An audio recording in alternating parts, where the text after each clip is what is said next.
Hello hi అండి, బాగున్నారా? అందరూ బాగున్నారా అండి? ఈరోజు నేను లంచ్లోకి కోడిగుడ్లు కర్రీ చేశానండి. మసాలా వేసి కోడిగుడ్లు కూర చేశానండి. ఈరోజు స్పెషల్ ఇదనమాట. అయితే రోజు మనం రొటీన్గా అన్నీ తెచ్చుకొని తింటుంటాం కదండి. ఈరోజు ఏంటంటే ఎండకి బయటికి వెళ్ళలేక అండి, సగం బయటికి వెళ్ళలేక ఇంకా సాయంత్రమైనా లేకపోతే రేపైనా తెచ్చుకుందాము అని ఆలోచనలో ఉన్నాము. అందుకనే ఇంకా ఈరోజు ఇంట్లో కోడిగుడ్లు ఫ్రిడ్జ్లో ఉంటే తీసి చక్కగా మసాలా పెట్టి కోడిగుడ్లు కూర చేశానండి. నిజంగా ఎంత బాగుందంటే అండి, సూపర్ అంటే సూపర్ అండి. ఇదిగా అన్నంలో అలా వేసుకొని తిన్నట్లయితే చారు అవసరం ఉండదు, ఇంకో కూర మరొక కూర అని అవసరమే ఉండదండి. అంత రుచిగా చేశానండి. ఎందుకంటే ఇంతకుముందు కూడా ఒకసారి చేశాను. అప్పుడప్పుడు ఎప్పుడైనా చపాతీల్లోకి జొన్న రొట్టెల్లోకి అలా చేస్తూ ఉంటాను. అయితే ఈరోజు ఏంటంటే మా స్పెషల్ ఇదనమాట, కోడిగుడ్లు కూర అండి. చాలా బాగుంటుందండి, మీరు కూడా ట్రై చేయండి. మసాలా సేమ్ మన గుత్తి వంకాయ కూర ఎలా వండుకుంటామో ఈ కోడిగుడ్లు కూడా మసాలా ఎగ్స్ అని చెప్పని వండుకుంటున్నామండి.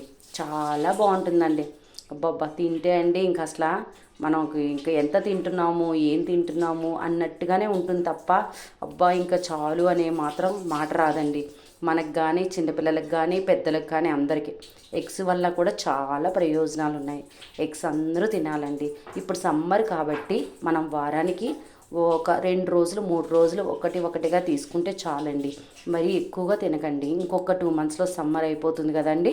అప్పుడు రోజు ఒక ఎగ్ తీసుకున్నట్లయితే చాలా అంటే చాలా ఉపయోగాలు ఉన్నాయండి. మన బాడీకి కూడా చాలా బాగుంటుందండి ఎగ్ తినటం వల్ల. అందువల్ల పిల్లలకు కూడా ఇస్తూ ఉండండి.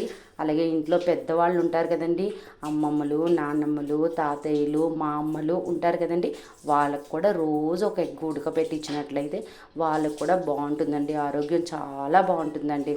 అన్నీ తింటాం ఒక ఎత్తు అయితే రోజుకు ఒక ఎగ్ తినడం చాలా ఉపయోగకరం అండి. మీకు కూడా తెలుసండి, అంటే తెలియని వాళ్ళకి కొంచెం తెలుసుకుంటారు, వాళ్ళు కూడా రోజు తింటారు అని ఆలోచనతో చెప్తున్నానండి. నచ్చిందా అండి? నచ్చినట్టయితే సబ్స్క్రైబ్ చేయండి, అలాగే షేర్ చేయండి, అలాగే లైక్ చేయండి, అలాగే కామెంట్స్లో మా కూర ఎలా ఉందని తెలియచేయండి. ఓకేనా అండి? బాయ్.